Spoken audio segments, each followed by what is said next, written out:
are continuing talking about reptiles today. And the last video, we talked about tuataras, which are very lizard-like. So I figured we would talk about lizards next. Now, there are no native lizard species to Maine, which I think is super weird. I know I had trouble believing it when I first moved up here and found that out. And then when I tell classes that, or I tell kids that, they always argue with me. They're like, "Nuh-uh, I saw one by the pond. It had yellow spots." And those are salamanders that you're seeing, which are amphibians and not reptiles. And so we will talk about those another day. But since we have no native species of lizards to talk about, I have some specimens from different parts of the world for us to take a look at. This right here is a Kuhl's flying gecko. It's also known as a parachute gecko, and I'm sure you guys can guess why.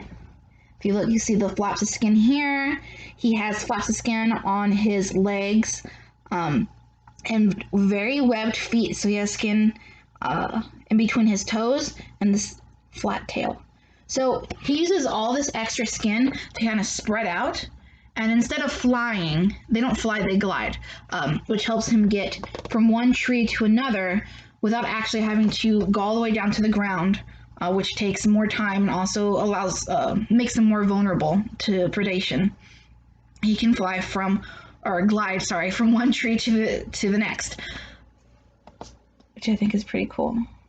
So yeah, not a flying lizard, but a gliding lizard or a parachuting lizard is more accurate. One of the other cool things about this guy, about his feet, not only are they super webbed like this, they also have little tiny microscopic hairs on their toes that allow them to adhere to surfaces and stick, basically, which is super helpful if you're living in a tree.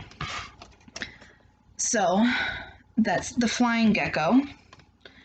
A very similar species is the flying dragon lizard. These are found more in the Philippines and Borneo. And instead of having extra skin, they almost look like wings that help them glide from tree to tree. And really it's flaps of skin that they can extend out, which allows them to glide. And once again, they do this to help avoid danger when, going from one location to the next. They don't have to go all the way to the ground. And these can glide about 20 to 50 feet in the air, which is super impressive. And they have these really long tails to help steer and guide themselves. So, 2 flying lizards, and then I don't have an actual specimen of this, but I wanted to show you guys my favorite lizard, which is the Texas horned lizard. I am from Texas. So these guys are my favorite, mostly because they're super cute. Especially when they're little. They look like little fat round coins almost.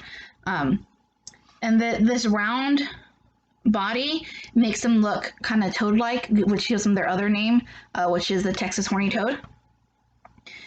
And one of the really cool things about these guys is when they're stressed, when they're caught, they can actually shoot blood out of their eyes, which is really neat. And that is an adaptation to scare away predators and kind of freak them out. A lot of times when I tell kids they can shoot blood out of their eyes, the kids get freaked out. So, you can imagine it working on a predator that might have this in their mouth. So this is my favorite lizard, by the way.